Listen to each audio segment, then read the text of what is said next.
1995.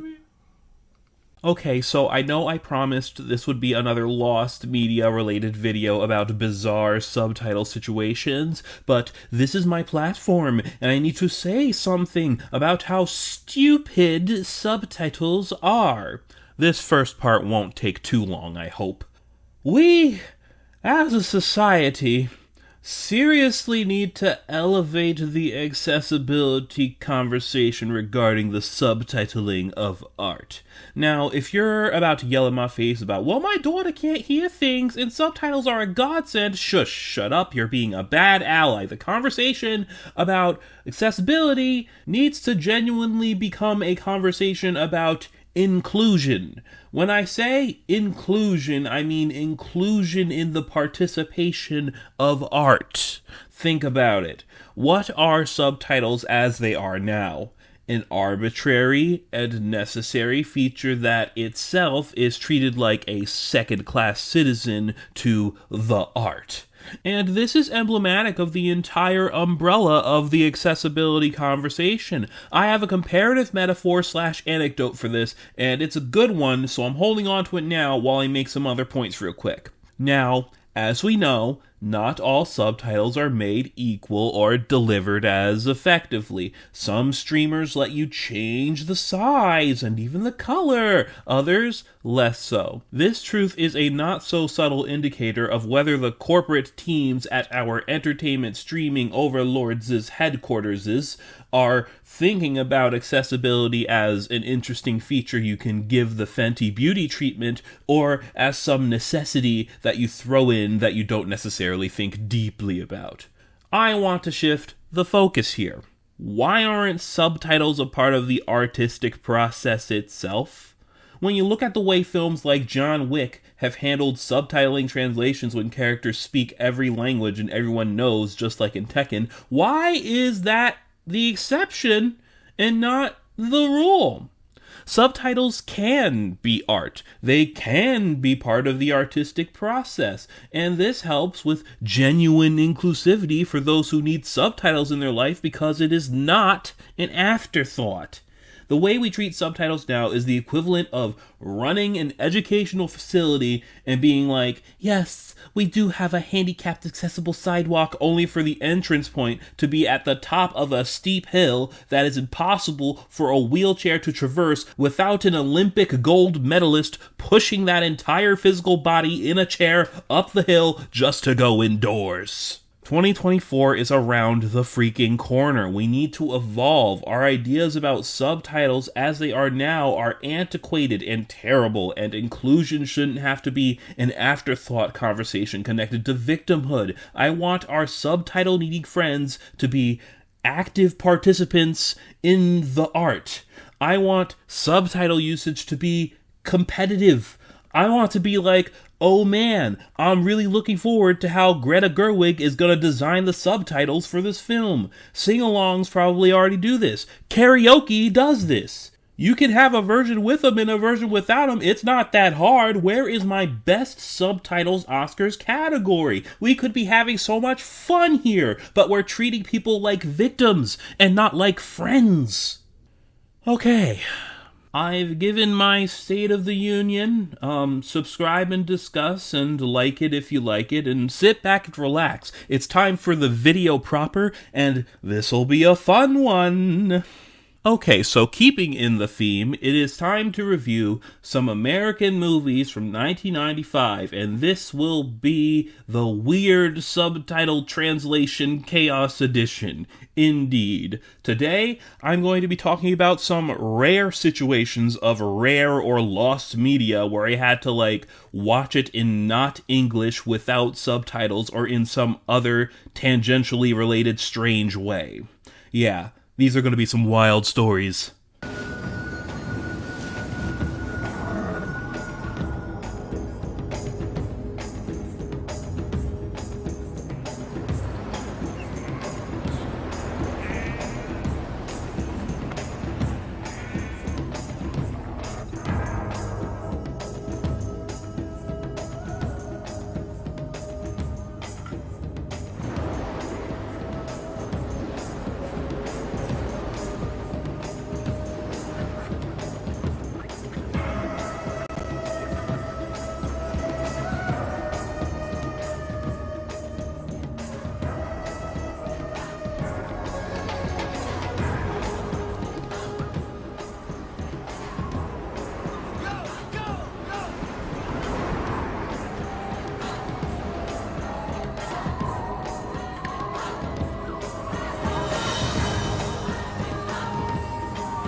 Joseph, you had a dream about me once, didn't you?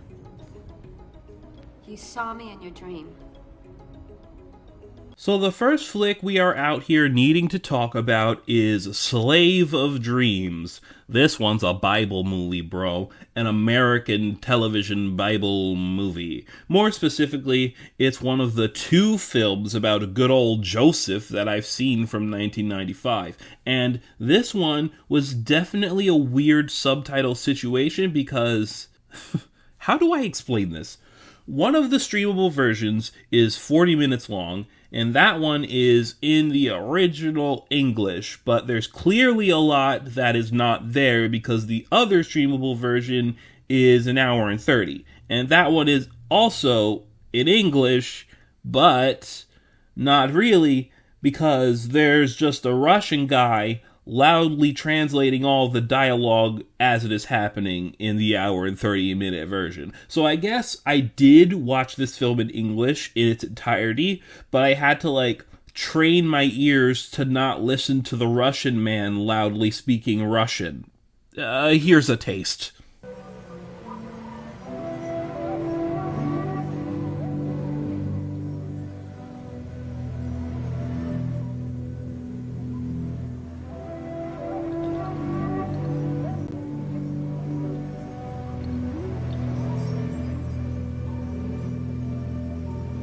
Человек, который привез тебя сюда, сказал, что ты толкуешь сны. Ты объяснишь мне, что значит мой сон? Если сон дурной, я скажу правду. Хозяйка рассердится на меня. Если я солгу, чтобы угодить вам, я обижу Бога. Какого Бога? Гора? Анубиса? Некоторые язычники верят только в одного Бога, хозяйка. Как будто один Бог смог бы управлять целым миром и всем живущим в нем. Как ты обидишь своего Бога? А кто, как не Бог, посылает нам наши сны? So yeah, it was doable. I did it, but it was also weird. Anyways, let me tell you what this Rank 199 movie is all about.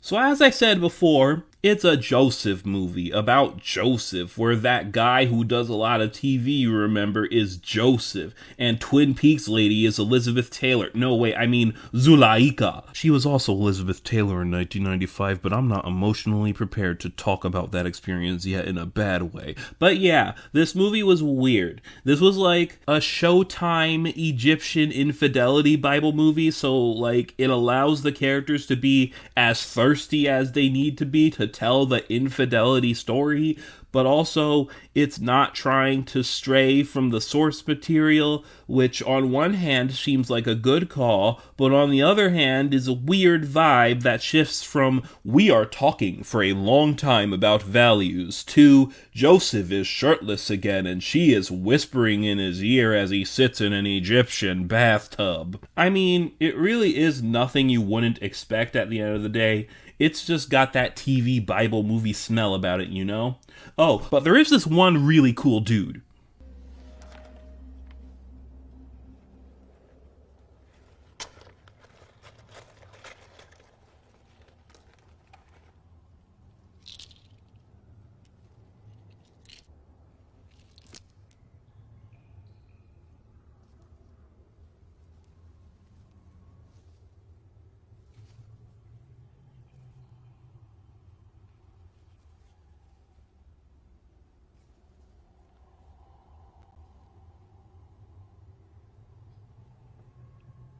The red wind blows the sand from the desert into my eyes.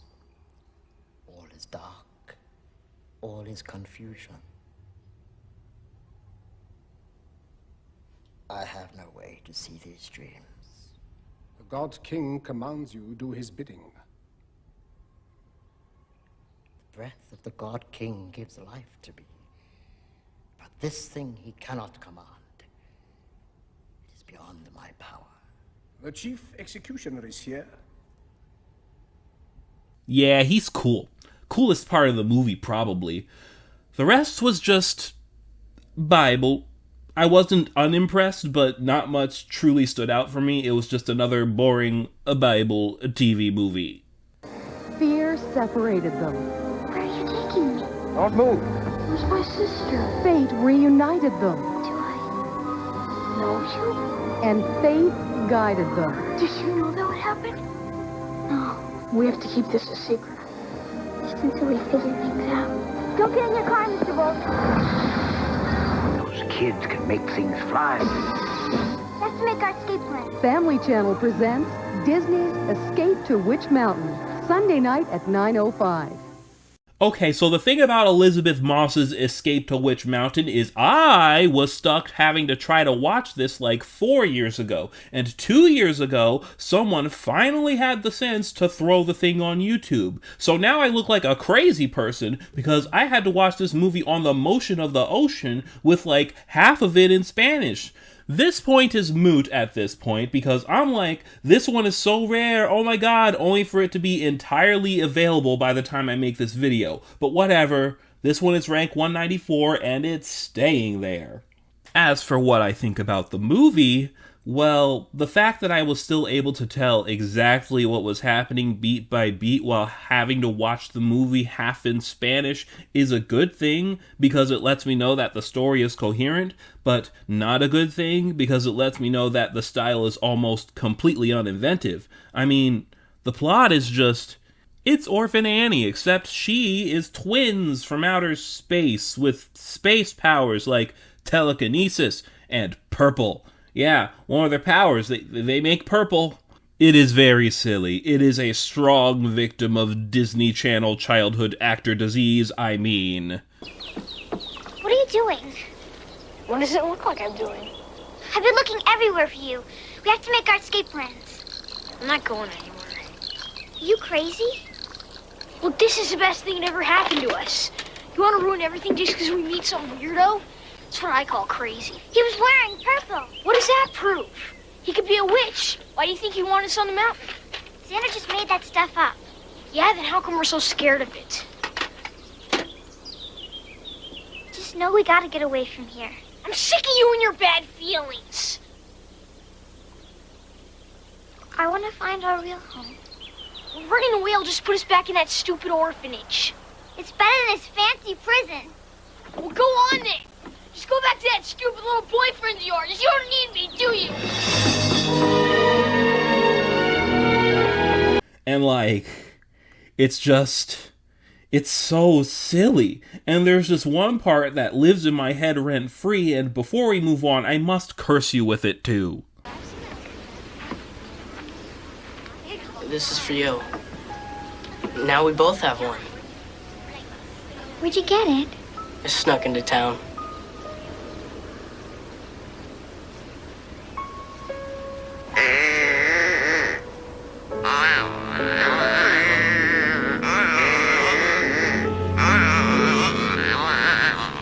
I mean, cinema, am I right?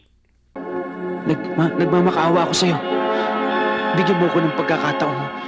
Ipakita ang pagmamahal ko sa'yo. Lahat ng ginawa ko sa'yo noon. Lahat ng yun, bahagi ng pagmamahal ko sa'yo. Annabelle, Okay, now this one is in the complete opposite position as Escape to Witch Mountain because the clip you just saw is the only clip of this movie that exists on the internet as of 2023. In August of 2022, I was able to view this whole Filipino TV movie, and I had to watch it entirely in Tagalog without subtitles because it never had a release that was ever subtitled. Now, it was sold in the US on VHS in 1995, so it counts as a 1995 American movie. Viva Video, Walnut, California, it happened. But now, it is not on YouTube anymore, and unless you know the deep Filipino TV movie cinema lore, you are not gonna get your hands on this one. Frankly, I'm grateful I got to see this one in time, and I wish I was smart enough to grab some clips of it because, I didn't realize it was gonna disappear like that. But yeah, it's rank 189, and it's like, It's one of those true crime TV movies about women who get abducted, and Annabelle Huggins was an actress who was in a Jack Nicholson movie in the 60s who was kidnapped and assaulted 2 separate times by the same people, and these incidents happened 6 months apart from each other. So yeah, this movie is pretty much a depiction of that situation, and even watching it untranslated, I still have thoughts, because this movie certainly does have a bit of that true crime, morbid curiosity smell to it. There are scenes where we enter the imagination of the villain as he fixates on his desire for Annabelle. But I don't think the film's curiosity about this is truly able to be mistaken for sympathy, because Annabelle isn't simply an object to be tormented. We get scenes with her family relentlessly searching for her. We get the scene of her vengefully pointing at the man who defiled her in the courtroom. And remember, this is a TV movie, so there was no nudity at all, but the scenes of the fully clothed attacks are still quite harrowing. There's one in particular where this struggle is happening on the ground in thick, disgusting mud, and it's just seared in my mind. The final scene of this movie is like documentary style, where the director went to the prison and interviewed the remorseless Ruben Ablaza about these crimes, and it's just like, what a decision to make. There is so much to unpack behind the choice to end the movie like that alone. So yeah, the interesting things about this movie are incredibly interesting, but the parts of the movie that aren't really are like, kind of whatever in a true crime soap opera-y kind of way. Like, I felt like a Filipino grandma watching this movie. I imagine this is the movie that's on when you go to a Filipino grandma's house. क्या कहा? तू school नहीं जाएगा? हाँ हाँ नहीं जाऊंगा. इसलिए कि वहाँ सब पूछते हैं मेरी माँ ने मेरे पापा को क्यों किया? नहीं पढ़ना है मुझे.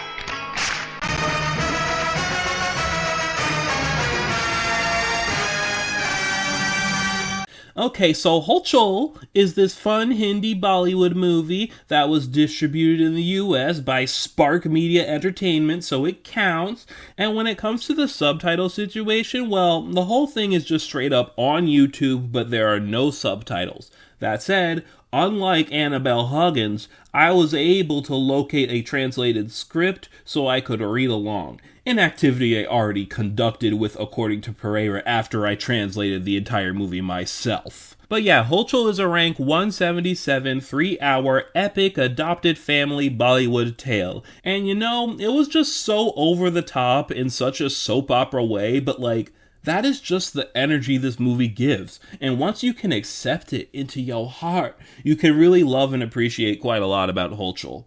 And when I say epic, I mean the boy is adopted, and his brother is jealous, and they grow into adulthood, and the adoptive father is super cop Jackie Chan vibes, and the criminal underworld's going crazy, and the main character falls in love with a heist lady who does heists, and it's a whole Bollywood Stephen Sondheim situation. And you know, holding all the pieces of this story together is no small feat. I give this movie a lot of credit for not having much of it completely fall apart or go ignored. Sure, there are tonal shifts that are a little jarring and dramatic. Sure, Ex Machina got some heavy usage at the end there, but you know, the music was bopping. The editing was also wildly fun. This moment right here lives in my head rent-free.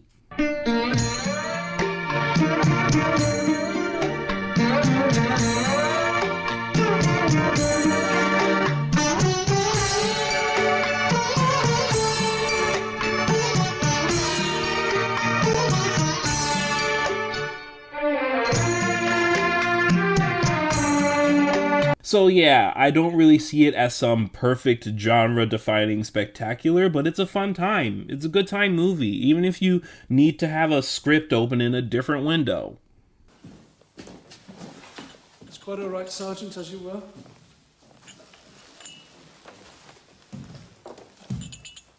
Don't mind if I join in, do you? No, sir. Almost done.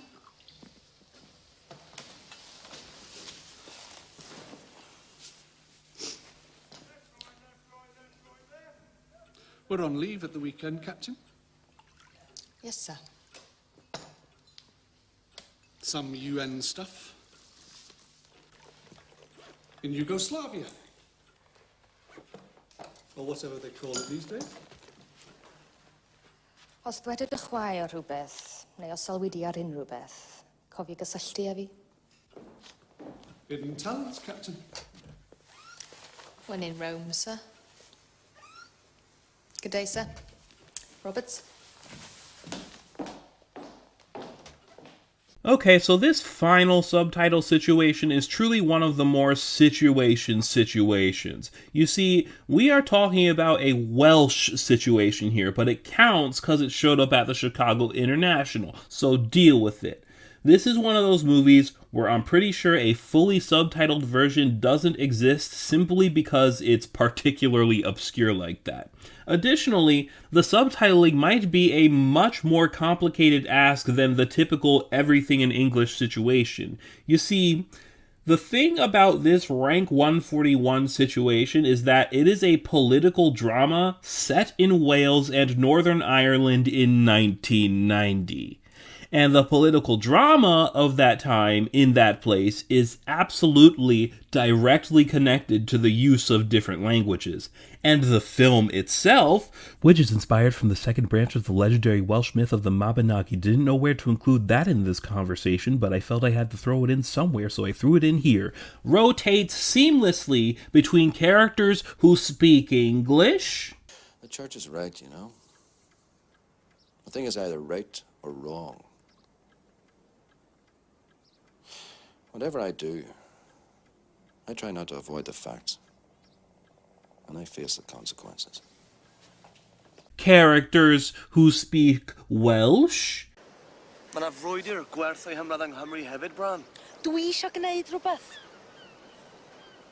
Faint o bobl Cymru sy'n wir fodlon cwffio drosti?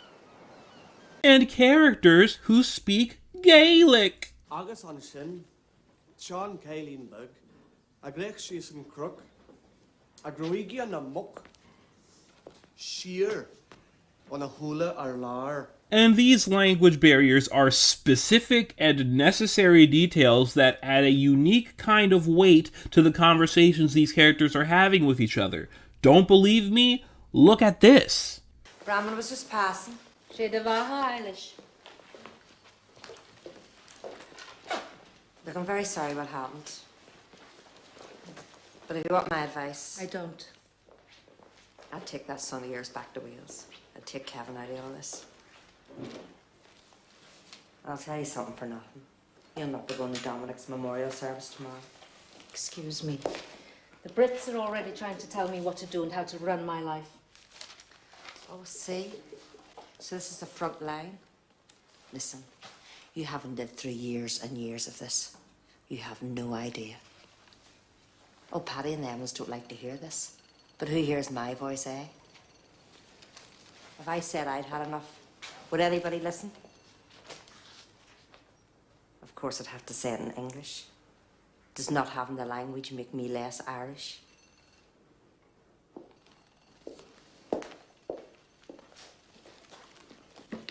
You'll never be Irish, my girl. So you'd be better not trying.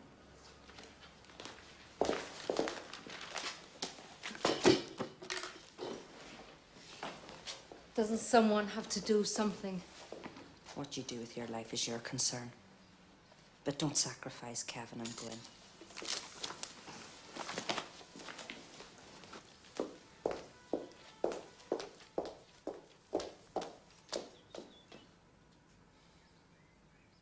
Goodness gracious, I say, what a scene! So this is truly a unique case when it comes to subtitle situations because the language barrier is a necessary part of the experience. What's even more interesting is that the Gaelic parts are given subtitles while the Welsh and English parts are not. In the case where there needs to be full subtitles for accessibility, I think I would still limit the language settings to what is spoken because of the intentionality here. And I'm not sure I could say that for any other movie I've seen ever? Branwen is a real doozy of a story. I mean, it is a political drama romance based on a Welsh myth, so of course it is. I do think it's lacking in its execution when it comes to, visual artistry, but, it's still pretty good, and what it's doing with language is fascinating. I just wish it had more powerful visuals to meet the moments it's giving you. And that's it. Those are my reviews of the films that have no subtitles available or have strange subtitle situations or have strange dubbing situations. You know what I mean. Language. That's the theme, bro. Next time, I might do a Halloween special and talk about the horror movies I've seen and ranked. I don't know, I've seen enough to make a video, but also another part of me knows the RNG hasn't told me to see some of the key franchise ones. I mean, it's not like Halloween's going anywhere anytime soon. What the heck? Why not do a horror special? Postscript. There's a weird situation I forgot to talk about. I forgot to talk about Assault of the Party Nerds 2, the heavy petting detective. Oh no! How could I? You know what? I'll just save it for my teen debauchery video, because you can't have a 90s year without teen debauchery. So I'll talk about the Party Nerds situation when I make my teen video, alright?